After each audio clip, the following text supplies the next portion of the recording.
안녕. 하이 스토리 메이커. 제가 얼마 전에 제가 단골로 가는 미용실에 간 적이 있었습니다. 네, 그 미용실에 계신 미용사분이 제 머리를 이렇게 커트하려고 하시다가 깜짝 놀라시면서, 아니, 머리가 왜 이렇게 많이 빠지셨어요? 굉장히 숱이 많았는데 앞머리가 많이 빠졌다고.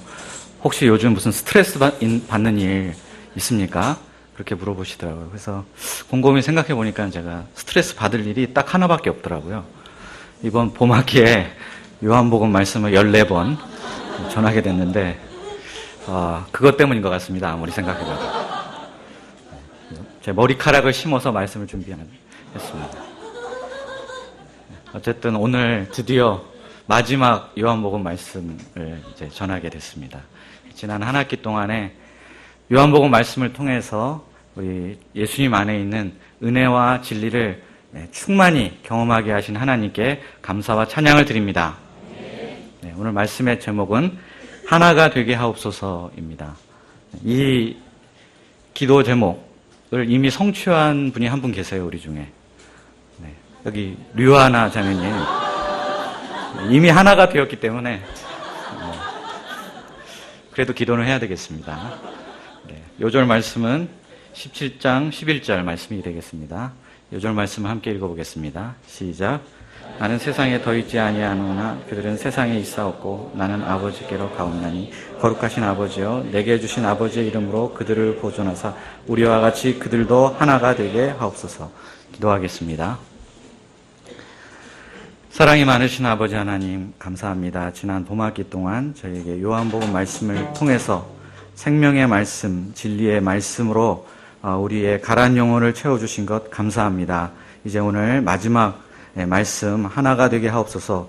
이 말씀을 통해서 저희가 예수님의 간절한 기대와 소원을 발견하게 도와주시고 그 기도 제목으로 저희도 기도하는 기도의 사람들 되게 하여 주시옵소서.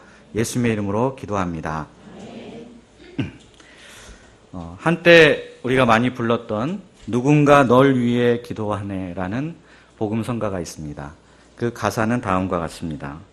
당신이 지쳐서 기도할 수 없고 눈물이 빗물처럼 흘러내릴 때 주님은 우리 연약함을 아시고 사랑으로 인도하시네. 누군가 널 위하여 누군가 기도하네. 내가 홀로 외로워서 마음이 무너질 때 누군가 널 위해 기도하네.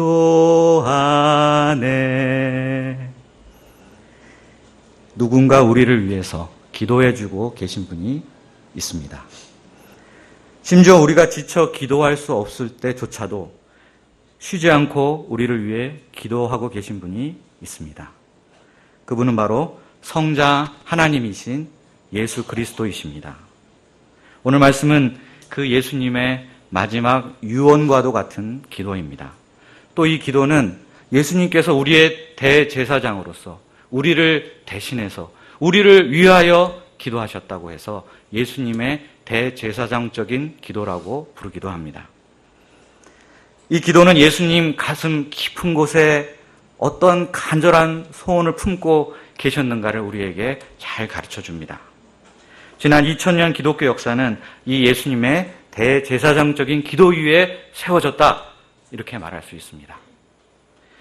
오늘 말씀을 통해서 우리가 예수님의 기도를 배우고 예수님의 간절한 기도 제목을 이루는 그런 공동체를 함께 이루어갈 수 있기를 기도합니다. 첫째, 예수님 자신을 위한 기도입니다. 1절을 보십시오. 우리 1절 말씀을 다 함께 읽어보겠습니다. 시작. 예수께서 이 말씀을 하시고 눈을 들어 하늘을 우러러 이르시되 아버지여 때가 이르렀사오니 아들을 영화롭게 하사 아들로 아버지를 영화롭게 하게 하옵소서. 이 기도의 키워드는 영화입니다. 1절부터 5절 사이에 영화라는 말이 무려 5번이나 나옵니다. 우리말에 영화라는 말은 단독으로 쓰이기보다는 그 앞에 한 단어를 덧붙여서 쓰는 경우가 더 많습니다. 뭘까요? 바로 부귀영화라는 말입니다. 사람들은 부자가 되거나 귀하게 대접받는 사람이 되면 그것이 영화롭게 되는 것이라고 생각합니다.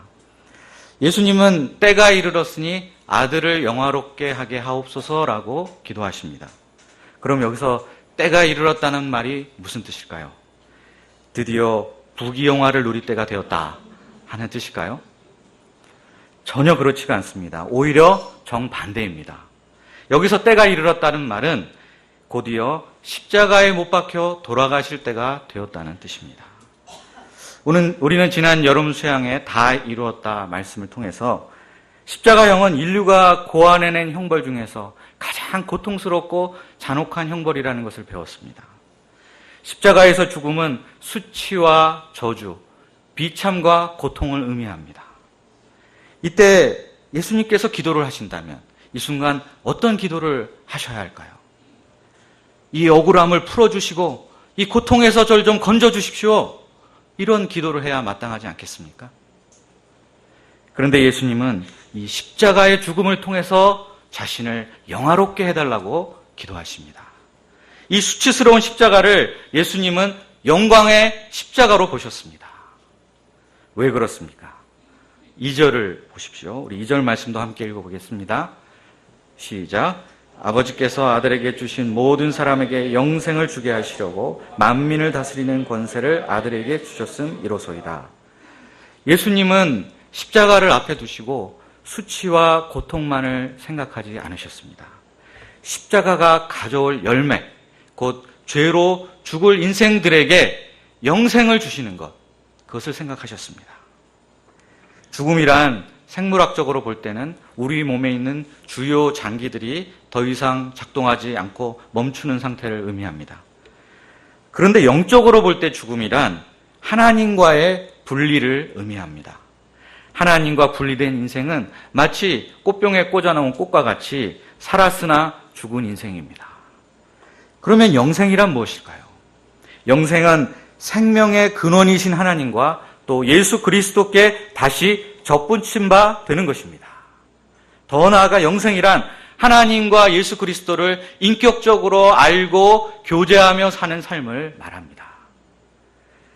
하나님은 아들이신 예수님에게 이 죽을 인생들에게 영생의 길을 열게 하라는 사명을 주어서 이 세상에 보내셨습니다. 예수님은 이 사명을 십자가의 죽으심으로 마침내 다 완수하시고자 하십니다. 십자가를 통해서 하나님과 사람 사이에 분리를 가져오던 죄의 장벽을 허무십니다. 십자가를 통해서 죄와 허물로 죽었던 우리를 살리시고 영원한 생명을 선물로 주십니다. 하나님은 이 예수님을 다시 살리셔서 높이 올리셔서 하늘과 땅의 모든 권세를 그에게 주셨습니다. 이 모든 일을 이루는 십자가, 이 십자가는 그러니 얼마나 영광스러운 십자가입니까? 이 영광은 예수님께서 창세 전에 성부 하나님과 누렸던 그 엄청난 영광에 비견될 만합니다. 사도 바울은 이 그리스도 십자가의 영광을 알았던 사람입니다. 그래서 갈라디아서 6장 14절에서 이렇게 고백했습니다. 그러나 내게는 우리 주 예수 그리스도의 십자가 외에 결코 자랑할 것이 없으니, 그리스도의 십자가 외에는 자랑할 것이 없으니. 왜 그렇습니까? 십자가가 가장 영광스러운 것이기 때문입니다. 누구나 다 영화롭게 되기를 원합니다. 단 한 번뿐인 인생인데 아무도 찌질하게 살고 싶지는 않습니다. 이처럼 영화롭게 되고자 하는 소원, 그 자체는 아무 문제가 없습니다. 우리는 하나님이 주신 이 소중한 삶을 영화롭게 만들어갈 책임이 있습니다. 우리의 삶을 영화롭게 해서 또한 하나님을 영화롭게 해야 합니다. 그런데 문제는 무엇이 진정으로 영화롭게 하는 길이냐 하는 것에 대해서는 잘 알지 못한다는 사실입니다. 입신양명, 출세해서 세상의 이름을 떨치는 것, 아니면 부귀를 누리는 것이 영화롭게 되는 것이라고 생각합니다.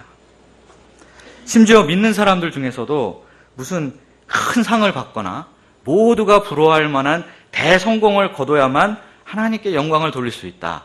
이렇게 생각하는 사람들이 많이 있습니다. 그런데 지금부터 2700년 전에 하나님께서 이사야 선지자를 부르셔서 그에게 저 길거리에 나가서 이렇게 외치라고 말씀하셨습니다. 모든 육체는 풀이요 그 모든 아름다움은 들의 꽃과 같으니 풀은 마르고 꽃은 시듬이라. 후에 사도 베드로는 모든 아름다움이라는 이 말을 영광이라고 바꾸어서 해석하였습니다. 열흘 붉은 꽃이 없다라는 말처럼 인간의 육체와 영광은 반드시 예외 없이 결국에는 다 빛이 바래고 시들게 됩니다. 그럼에도 불구하고 얼마나 많은 사람들이 지금 이 시간에도 헛된 인간의 영광을 추구하면서 그 영광을 얻기 위해서 인생을 의미 없이 탕진하고 있습니까?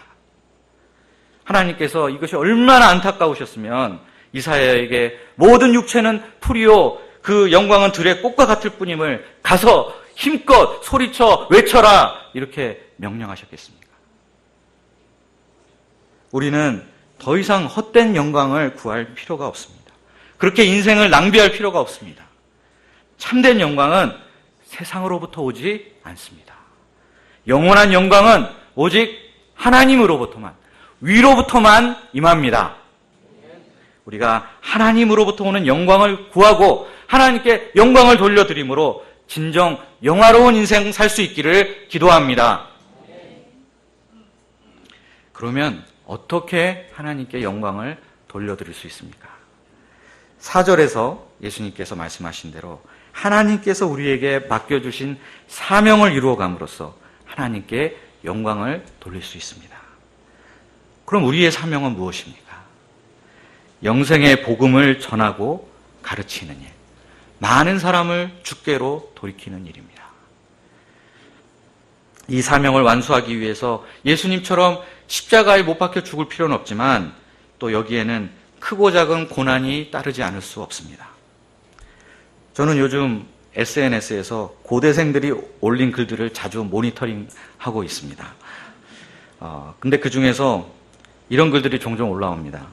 오늘 캠퍼스에 전도하러 나온 사람들을 어떻게 물리쳤는가 하는 것을 무슨 무용담처럼 아주 자랑스럽게 올린 글들을 접하곤 합니다. 그 밑에 이제 댓글들도 대부분 조롱과 비하 이걸로 가득 차 있습니다. 그때마다 저는 마음이 너무 아리고 아픕니다. 저 중에 우리 사모님이 계실 수도 있는데, 우리 학생 목자가 있을 수도 있는데, 이런 걸 생각하니까 읽다가 눈물이 날 때도 있습니다. 우리가 이 나이 어린 학생들에게 꼭 이런 대접까지 받아야 되겠습니까? 하지만 바로 이런 고난을 감당하는 그때야말로 오히려 우리에게는 가장 영화로운 때입니다. 복음을 전하면서 받는 고난은 신자의 영광입니다. 다니엘서 12장 3절은 말합니다.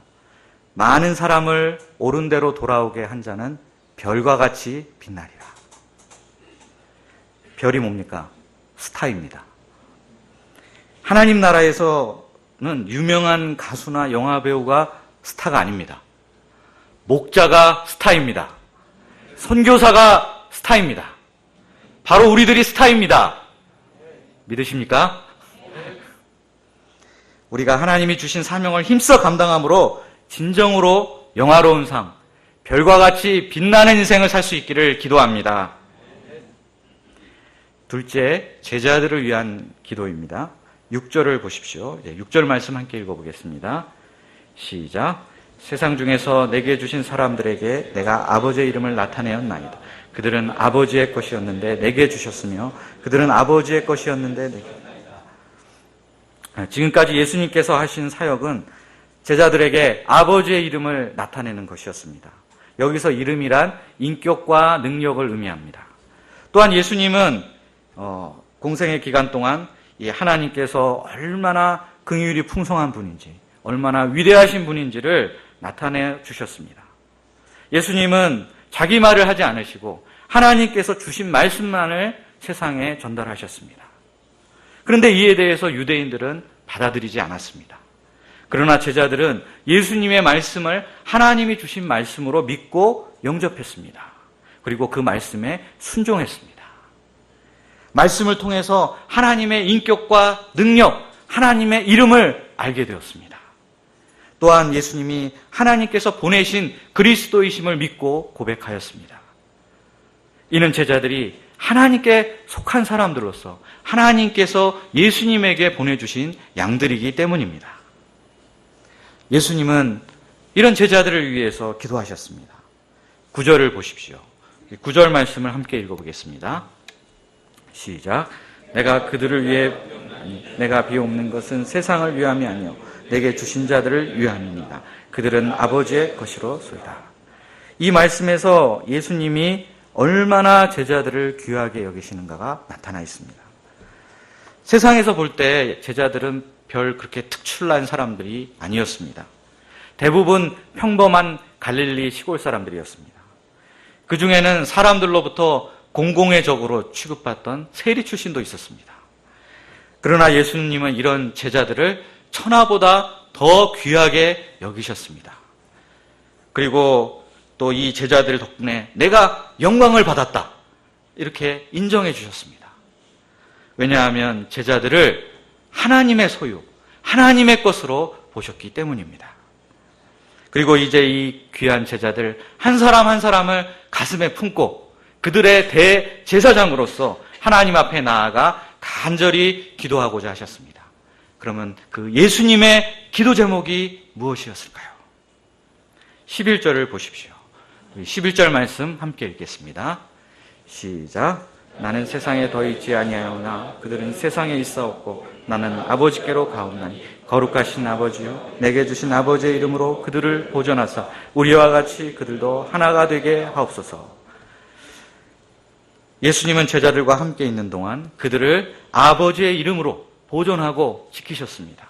그래서 지금까지 제자 공동체는 하나님 말씀에 순종하고 하나님을 알고 신뢰하는 공동체로 성장하고 또 하나님의 소유된 백성이라는 정체성을 지켜올 수 있었습니다. 다만 가룟 유다 한 사람만 떨어져 나갔지만 이는 성경에 예언된 말씀이 응한 것이었습니다. 유다는 처음부터 하나님께 속한 사람이 아니라 세상에 속한 사람, 돈을 사랑한 사람이었습니다. 그런데 이제 곧 예수님이 더 이상은 제자들과 함께 육신으로 함께 하실 수 없게 됩니다.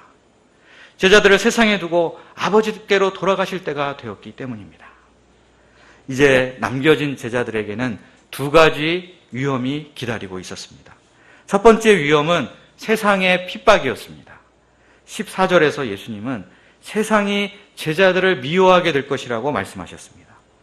세상이 제자들을 미워하는 이유는 무슨 딱히 특별한 근거가 있어서가 아닙니다. 단지 소속이 다르다는 이유, 그 이유 하나 때문에 핍박하고 미워합니다. 제자들이 세상에 속하지 아니하고 하나님께 속해 있기 때문입니다. 과거의 제자들도 세상에 속한 사람들이었지만 하나님의 말씀이 그들을 세상으로부터 구별해내어서 하나님께 속한 사람들이 되게 하였습니다. 세상으로부터 미움과 핍박을 받으면 제자들이 어떻게 되겠습니까? 그 믿음이 흔들리기 쉽습니다. 눈 딱 감고 조금만 세상에 맞춰주기만 하면 이 미움을 받지 않아도 될 텐데 하면서 한번 그렇게 해볼까? 그렇게도 괜찮지 않을까? 하면서 오락가락하기 쉽습니다.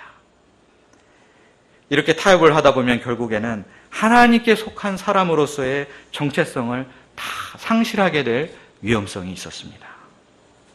두 번째 위험은 악의 유혹에 빠지는 위험이었습니다. 15절에서 예수님의 기도 제목은 제자들이 다만 악에 빠지지 않고 보존되는 것이다 라고 말씀하셨습니다. 사실 세상의 미움과 핍박보다 더 무서운 게 이 악의 유혹입니다. 기독교가 초대교회 때 핍박을 받던 시기에는 교회가 살아 있었습니다. 교회 안에 복음의 생명력이 충만했습니다. 그런데 핍박이 그치고 공인을 받고 교회 안으로 돈과 권력과 쾌락이 주어지게 되자 그때부터 타락과 부패가 시작되었습니다. 그러다 보면은 하나님께 속한 그 공동체의 모습, 정체성을 다 잃어버리고 세상과 전혀 다를 바가 없는 모습으로 전락해버릴 위험성이 언제나 있습니다. 예수님은 이 두 가지 요소가 얼마나 강력하고 치명적인지 잘 아셨습니다. 또한 반면에 제자들은 얼마나 연약한지도 잘 아셨습니다. 그래서 예수님은 하나님 아버지께 이 제자들을 지켜주시도록 간절히 기도하지 않으실 수 없었습니다. 얼마 전 미국 연방대법원이 동성애는 합헌이라는 공식 판결을 내린 사건을 다 알고 계실 것입니다. 제가 보기에 이 사건은 후대에 이 시대의 타락의 물꼬를 튼 역사적 변곡점으로 기억되지 않을까 합니다. 벌써부터 미국에서는 이제부터 일부 다처제를 합법화해달라. 심지어는 동성애처럼 소아성애, 어린아이들을 성적 대상으로 여기는 이런 소아성애자도 이제부터는 정상적인 것으로 간주해달라 하는 이런 청원이 줄을 잇고 있다고 합니다. 근데 과연 이거를 도대체 무슨 명분으로 이제 막을 수 있습니까? 동성애와 다를 바가 사실 뭐가 있습니까? 이 사건을 계기로 우리 여러 목자님들이 앞으로 세상이 어떤 모습으로 변해갈지, 노아 시대처럼 소돔과 고모라처럼 되지 않을까 크게 염려하고 계신 모습을 보았습니다. 그런 세상에서 살아가야 될 양들과 또 그런 세상에서 긴 인생을 살게 될 자녀들을 생각할 때 가슴이 참 답답해집니다. 제가 섬기는 말씀공부팀의 한 목자님은 그래서 할 수만 있다면 화성으로 이주해서 살고 싶다, 이런 말씀까지 하셨습니다. 여기서 화성은 경기도 화성이 아닙니다. 밤하늘에 빛나는 붉은 별, 그 화성을 말합니다. 이런 세상에서 말씀대로 살고자 하면 미움을 받고 왕따를 받게 될 것입니다. 그 강도가 점점 더 심해질 것 같습니다. 그렇다고 또 말씀을 놔버리면 세상의 거센 탕류에 휩쓸려서 멸망을 향해 함께 치달아갈 수밖에 없습니다. 결국 하나님의 소유된 공동체의 정체성을 지켜 나갈 수 없습니다. 그래서 우리도 오늘 이 예수님처럼 간절히 기도할 수밖에 없습니다. 지금 멍하니 있을 때가 아닙니다. 자고 있을 때가 아닙니다.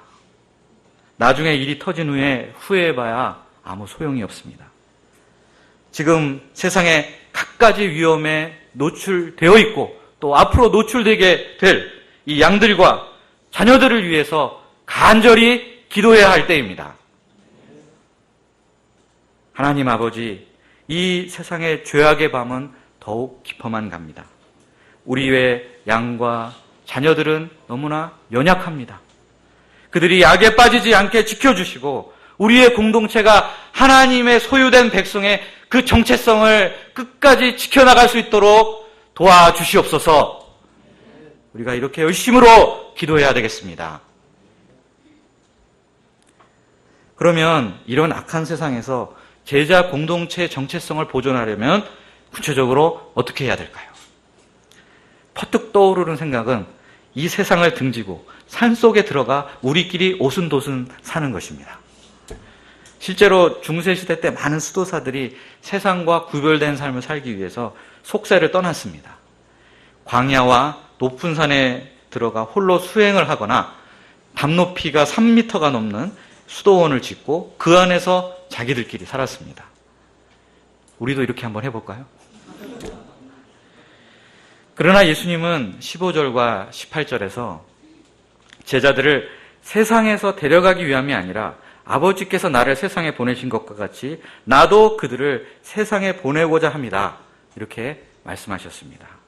예수님은 제자들이 세상을 떠나 산속이나 수도원에 살면서 세상과 구별된 삶을 살기를 원치 않으셨습니다. 세상 속으로 깊숙이 침투해 들어가되 세상으로부터 악영향을 받는 것이 아니라 그 세상을 향해서 선한 영향력을 끼치는 빛과 소금의 삶을 살기를 원하셨습니다. 어떤 사람은 이것을 배에 비유했습니다. 배가 어디 있어야 됩니까? 배는 땅에 있으면 안 됩니다. 바다에 있어야 됩니다. 물 위에 있어야 됩니다. 그런데 그 배 안으로 물이 들어오면 어떻게 됩니까? 그 배는 곧 가라앉게 됩니다.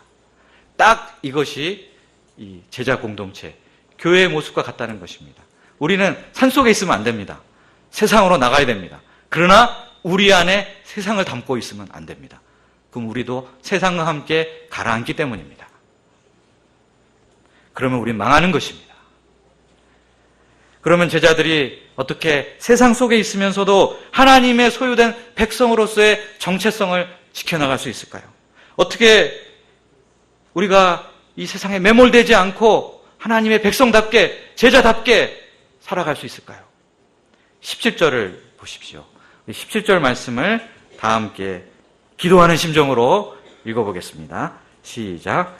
그들을 진리로 거룩하게 하옵소서. 아버지의 말씀은 진리니이다.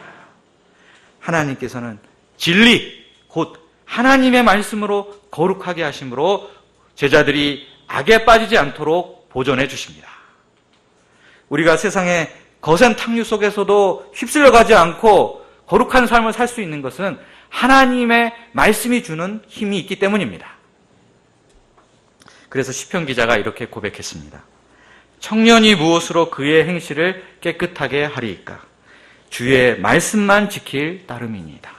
시편 119편 9절 말씀입니다. 하나님께서 하나님의 말씀을 왜 우리에게 주셨을까요? 예전에 모르던 무슨 새로운 지식을 하나 더 얻어가라고 말씀을 주셨을까요? 아니면 이 말씀에서 재미와 감동을 얻으라고 말씀을 주셨을까요?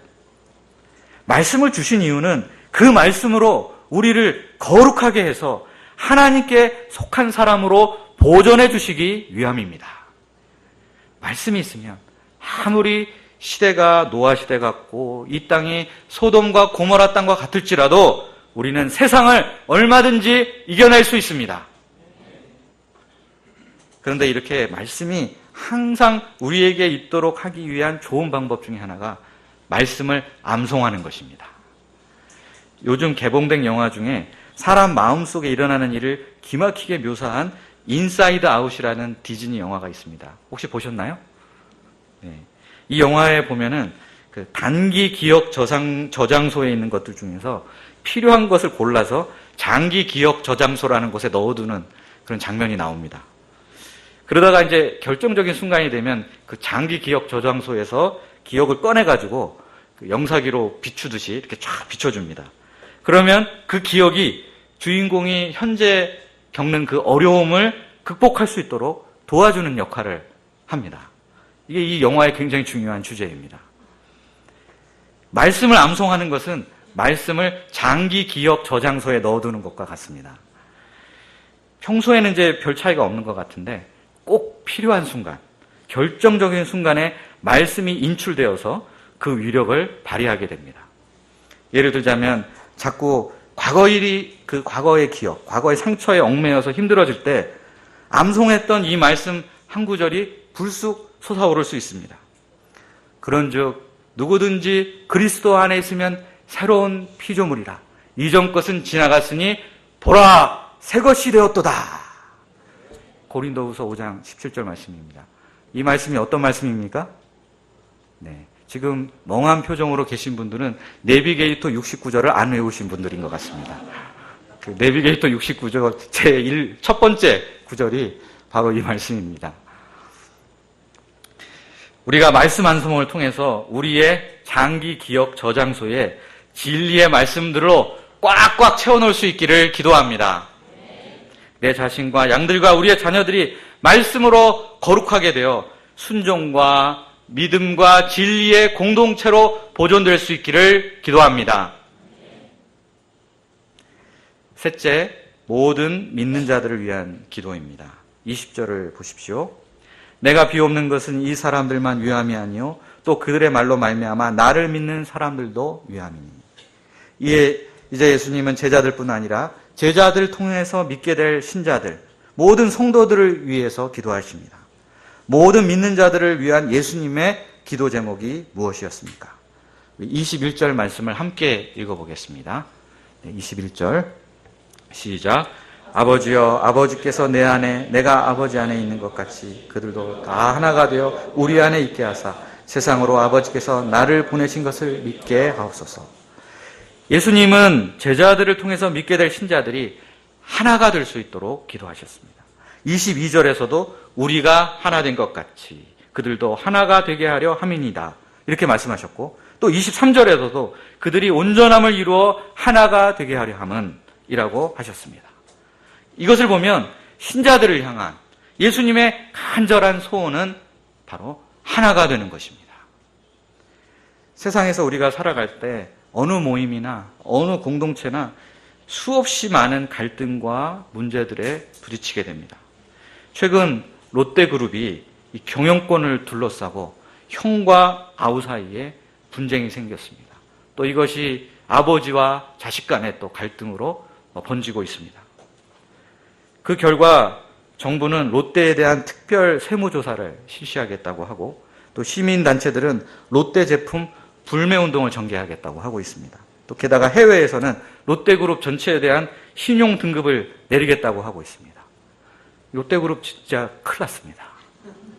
이렇게 사람들 사이의 문제들은 하나 되지 못한 데서 생겨납니다.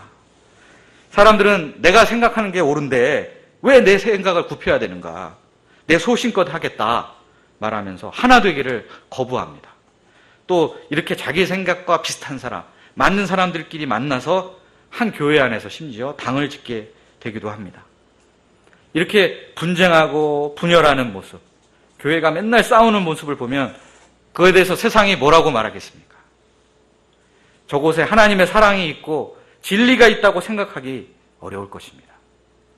결국 하나님의 영광을 가리게 되고 영생의 복음을 제대로 전할 수 없게 됩니다.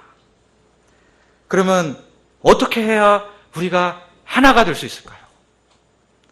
똑같은 단체 티를 맞춰 입고 체육대회를 한번 해야 될까요? 자주 회식을 하면 될까요? 그런데 예수님은 여러 곳에서 우리와 같이 그들도 하나가 되게 하옵소서 라고 기도하셨습니다.